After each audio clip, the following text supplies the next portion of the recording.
everyone, Heidi Easley here from Texas Art and Soul. Welcome, I'm excited to have you. I'm going to be teaching you this cute little pumpkin fall painting, and I'm really excited you're here. So just sit back and enjoy. Alright, so we are going to have a blank canvas. You can do any size you want. I chose 12 by 14 or 11 by 14, but you can choose whatever size you want. And I also have in your little order, you should have received a downloadable thing for a tracer for your pumpkin. You don't need that, but if you're like a little kind of nervous of a blank canvas, you can do that too. And I went ahead and kind of traced my just pumpkin design on the canvas, so it's ready to go. Now, here's a few tools you'll need to be successful. We have paintbrushes. I like to have a big paintbrush, a smaller paintbrush, and a medium size. This one I don't use very often, but these two I really like. So this is a 1-inch flat, and then this one is a 6 round, and you can find them at Walmart, Michael's, Hobby Lobby, any of those stores. Okay, and our colors we're going to be using today. Of course, the fall colors, and these are also warm colors. Orange, yellow, red are our warm colors. Think of the sun. And then I have a little brown in there for some shading. And then we're going to be using some cooler colors. Blues and purples and greens are cool colors. And we're going to be using those for the sky, the green for the bottom part. Black and white. Some green, some more cool colors, and then my favorite, metallic gold. So lots of fun today. All right, so again, I'm going to walk you step by step through this process. We're going to learn a little bit about Vincent van Gogh's Starry Night, and I just want you to have fun and enjoy, and if you make mistakes, turn them into something new. The good thing about acrylic paint is that once it dries, you can go right on top of it. Also, baby wipes, very helpful. If you have a mistake that just happened, you can erase it almost like you're erasing a pencil mark. All right, let's get started. Okay, I'm going to be using my flat brush, the big 1-inch, and I'm going to start on my pumpkin. So, I probably need my new painting and not this one. All right, so I'm going to start with my pumpkin, and I'm going to be using my warm colors. And I'm just going to kind of start out with my orange. And just start kind of with the pumpkin shape, okay? So I'm just going to kind of fill the whole thing in with orange. Remember, you want lots of paint. So, for example, here's a little see-through thing I can show you.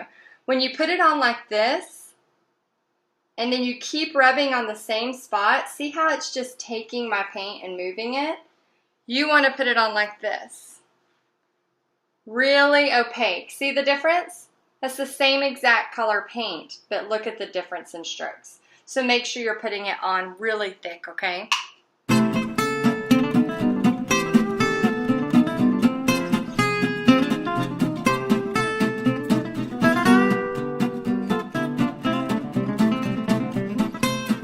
Alright, this is where it starts to get really fun. Now I'm using my, and try to ask your parents, or if this is, you're the parent doing this painting. I like to put on a lot of music while I'm painting just so I can zone out. So maybe have some music on. It could be relaxing music. I like to listen to usually country music whenever I'm painting, or Shakira. I like her stuff too. So you'll take this big brush, and now I'm going to start doing some blending techniques. So I'll take my big brush. Now, it's still messy. Now I'm going to dip into the yellow, okay? And I might kind of just go in here and see how once I put it on there, it immediately starts to blend. If I just keep going back and forth, it kind of blends in, okay? Now I'm just going to kind of add some of these in throughout the pumpkin.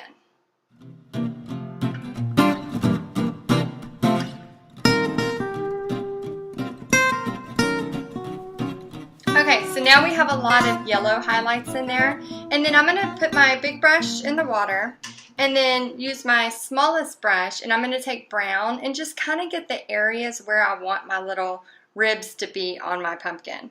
So I'm taking my brown and I have it filled up, And then I'm just going to kind of start, like here's my little stem. Okay, there's my stem. And then I'm going to just take my brown. Sometimes it's hard to see, so you have to get a lot of brown on your brush because we're working on wet. So we're going to come back to this later, but right now we just kind of want a placeholder of where we want these more, and we're going to actually add more shadows later. Okay, so we'll let that just kind of rest. Now I'm going to put just a coat of brown on my stem, and this is going to change later, but we just want to get a coat on there. And just kind of some messiness right there. Okay, all right, so rinse your brushes, and we are going to work on the sky. Now, a quick thing about the sky. Have you heard of Vincent van Gogh? If you have, nod, yell out, yes, yes, I know him. Vincent van Gogh was a very, very famous painter, and he actually painted this painting called, do you know what it is? The Starry Night. The Starry Night was one of his most famous paintings, and it's actually in a museum in New York City, and it's worth over $75 million. Now this painting, it makes it look like the sky is moving, and I'm going to actually show you how to kind of get this starry night sky. Now it's not exactly like Starry Night, but we do want to have fun and kind of make it a little bit like it. So we're going to use our big brush with blue paint, and we're just going to kind of be going back and forth, filling all of this in all the way down here. All right, so turn up the music, and we're going to get this sky filled in.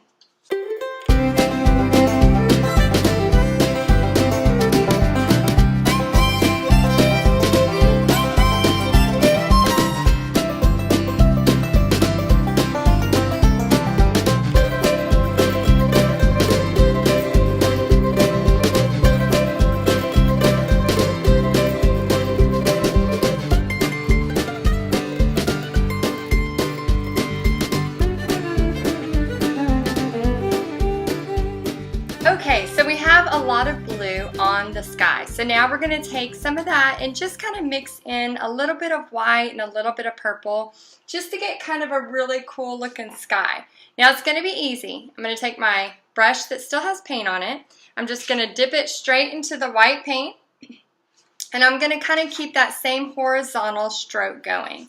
So now I'm just kind of taking it and going back and forth like this, and see how it's moving and blending into the paint? So just play around with that. You can't really do this part wrong. Let's say, oh, I put too much white and I'm not liking it. We'll just get some blue that's still wet and go on top of it, and it'll start changing it. Now, a little bit about Van Gogh's Starry Night. He actually was really sick, and he was put into a hospital. And he looked out his window while he was at the hospital, and he saw this village below, and he thought it was beautiful. And he actually painted the village once he left the hospital. So he didn't actually paint it for right in front of it. He painted it for memory. And a lot of people say that the sky, whenever you look at it, has so much motion to it, it looks like the sky is moving whenever you follow it. He was really, really good. And he did some things, they called it impasto. It's the way he did his dashes. And in a minute, we're going to do a bunch of dashes like that too. So the sky is going to be horizontal. And then when you start to get towards the pumpkin, I want you to kind of make it like it's following it around, okay? So get a lot of paint on it and just kind of follow it around. Now I'm going to start kind of cleaning this up so y'all can watch me. But again, I'm just using blues and whites, and I'm going to put in a little bit of purple. All right, y'all have fun.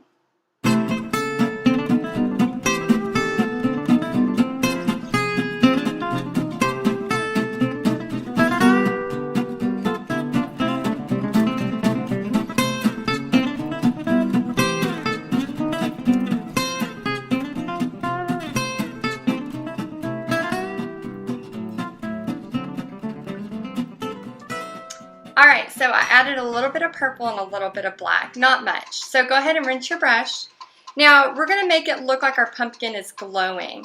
Now, you're going to learn a lot about art, today. You've learned about blending, you've learned about Vincent van Gogh, and a little bit of history about him. And also, we're going to learn how to make contrast, where it's going to look like our pumpkin is glowing. So now we're going to take a clean small brush, our little round brush, and we're going to use blue and white, and we're going to actually pull them together. So blue and white, I kind of pulled, and now I'm just going to make me a little area to mix. I'm going to put a little bit more white in there. So I get kind of a light blue. So kind of get the color that you like, but you want it more on the lighter side because we're going to take this light blue and we're actually going to trace around our pumpkin so it has that contrast between the dark blue sky and the really bright orange pumpkin. I can't talk today. Do you ever have those days where you have trouble talking? Well, today's my day, apparently. So I'm just going to go really slow. I'm using my pinky to kind of hold my hand there. And then I'm just basically tracing on top of the blue that's right by the pumpkin. So go ahead and trace yours. Just kind of go slow. Take your time. Okay, there we go. So now it's going to kind of give us that glow look. Now our next little thing is we're going to start making the Van Gogh sky, the Starry, Starry Night that he's famous for. We're going to start with the moon. So letter C, basically, we take white, small round brush, and then we're going to draw a letter C in the sky. Now once you draw that letter C, you're going to bring it in point to where now you have a moon. Now we are working on wet paint, which I think is really fun. Sometimes people freak out. Don't freak out. I think it's really fun to work on wet paint because you can blend right then. And again, once it dries, or if you want to take a quick break, you could go to the restroom, get a drink, something like that, and then it'll be a little drier to work on. But here's the trick with working with wet paint. Wet on wet paint. So you're painting wet paint on a canvas that already has wet paint. Does that make sense? So we're going to take this brush, lots of white, and then because it's really wet, you have to just kind of layer it on there really heavy. Now you can see once I start moving it around, it starts to mix in. So in order to not have that happen, I go back to my white paint often and I grab more and put it right on top. Okay, so we filled in the moon and now we're going to get that real lovely sky shape. And the way I teach my students is if you turn the painting, here's what we're trying to accomplish, our Van Gogh Starry Night. And if you turn the painting like this, you can kind of see how it's almost like the start of an S, okay? And this one, if we were doing the whole Van Gogh Starry Night, you would see, if you turned Starry Night on its side, you would see the letter S. And so a lot of times people get kind of scared because they're not sure how to make the shape. But if you just turn your canvas over, you could start to get that shape. Hold on. Woo, got something in my throat. So we're going to start this. It's kind of like this might be the S, the finish of the S, and then another S starting, okay? So I'm going to show you how to do that. And what we're going to do is continue with our white paint, small brush, and we're just going to kind of first make a circle. And these are the small dashes that Van Gogh's famous for. Lots of dashes. Dash away, dash away, dash away all. And then we're going to pull these dashes over. So now we're going to kind of make us a little line and almost like a little hook. Once we have our hook, we're going to bring in that S shape. Alright, so now what I'm going to do is I'm going to spend the next few minutes, I'm going to add some little yellow stars, and I'm going to start adding either light blue or dark blue and little areas of the sky. So for example, all this I'm going to have in yellows, I'm going to have some yellows in here, I'm going to have some yellows up in here. So I just want y'all to kind of watch me as I make all these little dashes, and then you just have so much fun making dashes in your sky. The whole point of this process is to try to make it look like it has movement. So just like Van Gogh's Starry Night, it had a lot of movement. So you don't want to just dash, dash, dash, dash, dash. You want to actually make it look like it's going in a motion or a movement. So it's action painting. Alright, so let's get started. So I'm going to use variations of white. I'm going to mix with some blue and have some lighter blue. I'm going to use a little bit of darker blue, and I'm going to use yellow for my stars and for my wind. So let's have fun.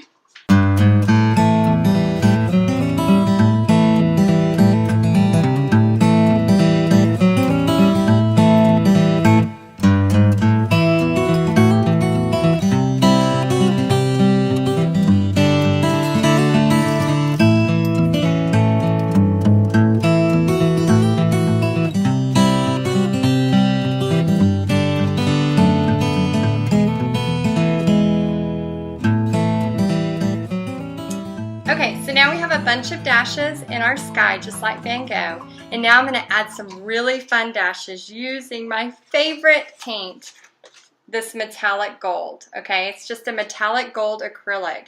This one's antique gold, which makes it look really, really bright when you put it on.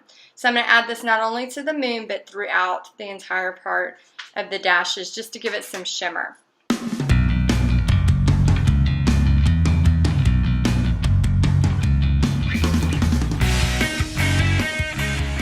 Alright, so we have fun gold all over our starry night sky.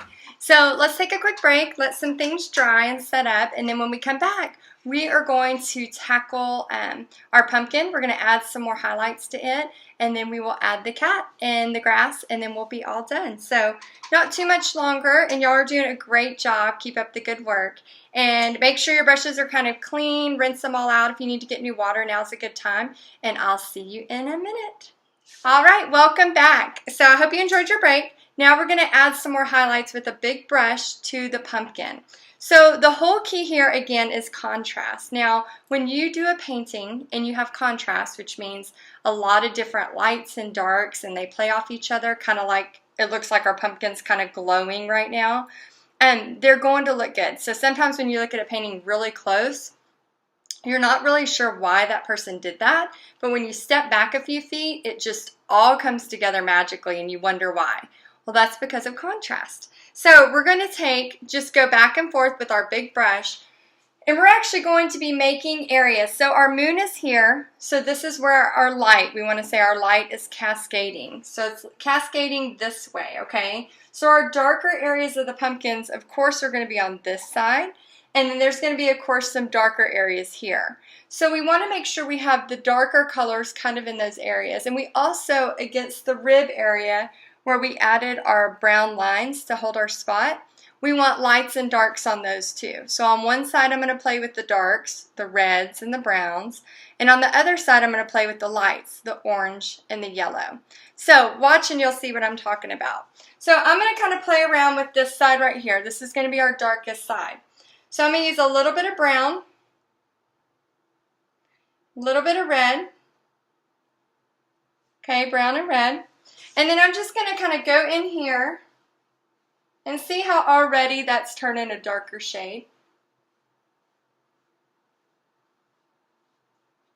And if I still want it to have that really orange look, without washing my brush, I'll take some orange and I'll still go on top of it because now I can still see that darkness underneath, which makes it a different color than this. So when you're done with this pumpkin, it should have a lot of different colors. Now, don't be too hard on yourself. So if you don't have it exactly perfect, the idea here is just to play with blending the colors, making this area lighter and this area darker. So again, I'm just going to play with these colors and y'all can watch me. And then when you're ready, go for it.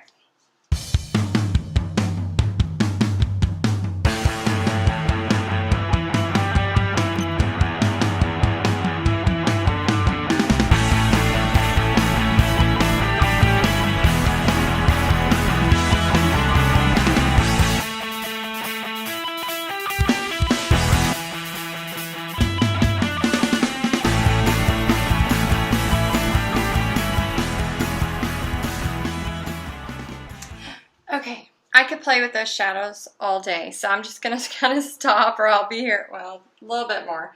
I'm just going to kind of let that sit. I might come back to that later, but just have fun with it. That's the point of this whole thing, is having fun and learning how to do contrast and practicing with that so that you could play with over and over. Now, I'm going to actually add to my stem. I want my stem to have some variation and contrast too. So I'm going to use a little black with my small brush. And I'm just going to kind of make my little area just roughly where the stem comes in on a pumpkin. And it's really cool if you actually, have a live pumpkin. Now's the season. If you grab a pumpkin and have it on the table while you're painting this, you can really get accurate with it. So you kind of just take this, and then we might go in and just add almost like a little triangle here with black, and then maybe just kind of bring it up almost like you're highlighting it, but we want it to look almost like it's twisted in here. So we're just kind of putting some weird lines. And once we get kind of our weird black lines in here, then we're going to take gold and some more brown. So I'm going to use brown first, not rinsing my brush. And now I'm going to just take the brown with the black and just kind of go in here and add more messiness. Now, if you've ever looked at the stem of a pumpkin, you'll see there's all those kind of cool textures and things happening in there. So this part, just kind of have fun playing with it, making it look like it's twisted. And then I'm going to add that really bright, fun gold because I love this gold, so I just like to use it whenever possible. So I'm going to use this gold and just maybe add some little areas down here. And if it starts to mix too much, remember, go back and get a new amount of gold. Alright, just kind of have fun with that. Okay, and then we're going to make little bitty vines. You know how on the pumpkins they have the swirls? It's one of my favorite things to paint. So I'm going to start actually with a little bit of black and brown. So with a clean brush, I've gotten black and brown. And then this, I just want you to have fun. So I'm going to take this one and maybe make it go this way. And all I did was like a cursive letter E, okay? But just have fun. Just once you start, don't stop. Commit all the way through. So just start and do a loop-de-loop and then another loop-de-loop. And then get you some more black and some more brown. And on this one, we're going to kind of go up because we don't want to get in the way of where our cat's going to be. So I just did one little curl there. So just kind of up and over. All right, and now you can use your, actually I'm going to use my big brush. And we're going to paint kind of this bottom area to look like it's setting in grass. We don't want it to be too green though because it's nighttime and the grass doesn't look bright green when it's nighttime. So I'm actually going to use my big brush with my green to get a base layer. Then I'm going to come back on top with a brownish black. So all I'm going to do is kind of just make it wispy, okay? So I'm just kind of adding some wispy. So I turn my brush vertical and I'll actually show you on this. If I'm doing it like this, it's almost like I'm jagging it and it's making the grass, okay? And I'm just going to keep making it all the way over. Some taller, some lower.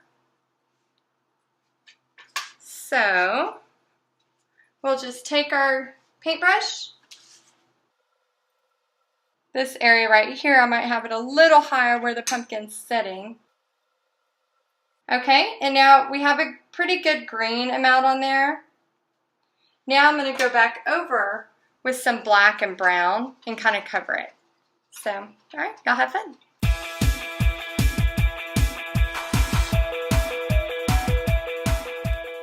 All right, voila. Now it's sitting in a little field of grass.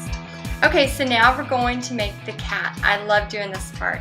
And it's pretty easy. It's not too bad. I did provide with you, along with the pumpkin tracer, a little silhouette of a cat. If you want to use that, you can.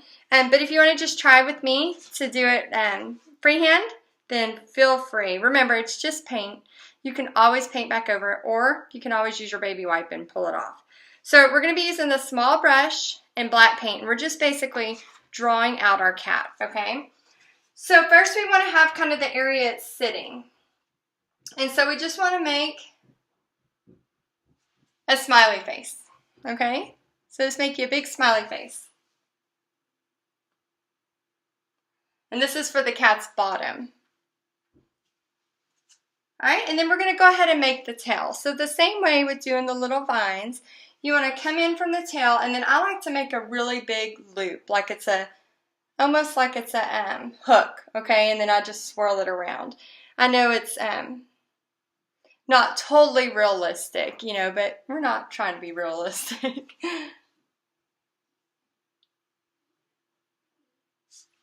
Okay, and so now that I've got my area, I'm going to kind of come back on top of that with more black paint. And see, because I'm painting wet on wet, it is going to try to pull in some of that orange. So to fix that, I just bring more black paint and go right on top of it and cover it up. Okay, so now we have kind of our cat's bottom, and we're just going to make his little legs. Again, just little hooks again. So it kind of looks almost like a mustache, the start of a mustache. And then we need to make his body. Kind of like our sea and the moon, but really spaced out. Backwards C for his body. Go ahead and fill all that in. And then we're going to make the head. And the head again is just kind of the same thing. Almost like parentheses. That's a good way to say it. Parentheses. Once you have those parentheses filled in, then we just need the ears. And those are just triangles. I always say whenever you're painting or trying to draw something you're not really sure of, always turn it into basic shapes. So we turn that into parentheses, we turn it into an oval, we turn it into triangles, all these basic shapes. So anytime I'm trying to draw something real, new that I've never drawn before, I don't look at the whole thing, I'll look at pieces of it and then turn it into those little shapes or little symbols that I already know and I already recognize, and then my brain easily picks up on it. So that's just a little trick. Okay, so we have all that on there. Now, while this is drying, we're going to add our gold area onto our vines. So with a clean brush, I'm going to use some of that really pretty gold again, and I'm just going to trace over my vines. Not the whole thing, kind of on the side, because I still want to show my dark lines on the vine, but I want those bright lines too. Remember, what's that word? Contrast. Good. Okay, so we have our lines on there. And this is the time if you wanted to add anything else to your sky, you can. But basically, we're going to add our highlights to our cat. And I believe we are done. So with a clean brush, we're going to use white. And this is, again, wet on wet paint. So if it starts to turn gray, which it will if you just keep painting it over and over, you need to go back and get more white. So a lot of white, and I'm just going to add some highlights. So like to his ears, I might add 2 little lines. I'll bring it up closer so you can see. A little line there. But see what it did to my brush? It turned it black. So now I'm going to wipe that black off on my paper towel and get new whites. So now that I have new white, I'm going to add some more highlights.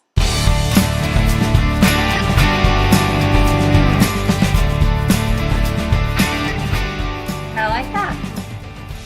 Alright, so now you have your cat highlighted, and you can see why that's important. Before we couldn't really tell so much, you saw the silhouette, but now that you have the highlights, it really stands out. And there we go. Oh, one last important thing we forgot to do. You always have to sign your work. So you can sign your first name, you can sign your last name. I always like to sign my initials. It's actually a family initials. It's my first name, my husband's first name, and then our daughter's first name. So it's H like this. And then I make it into a B. But this part right here is a P for Pixie. So it's Heidi, Bobby, and Pixie. And I did mine in my favorite, the gold. But you can choose whatever color you want, and just kind of in the bottom corner. So that way every fall you can put up your pumpkin painting and kind of know. And it's really good too to put the year on the back. That way you can know every year what year you did that in. I have my daughter's stuff from when she was little bitty. Okay, so I want to thank you so much for doing this with me. And I have a gift for you. If you want to send me an email, heidi.easley@yahoo.com, and tell me what you liked and what you didn't like, because I want to know what you think of these videos. I will send you a free bumper sticker. It's a Texas Art and Soul bumper sticker. So send me an email with your mailing address and tell me a couple things you liked and a couple things you didn't like that I can improve on, and I will make it happen. All right, again, thank you so much, and I hope you enjoyed the painting, and have a happy fall. Bye, guys.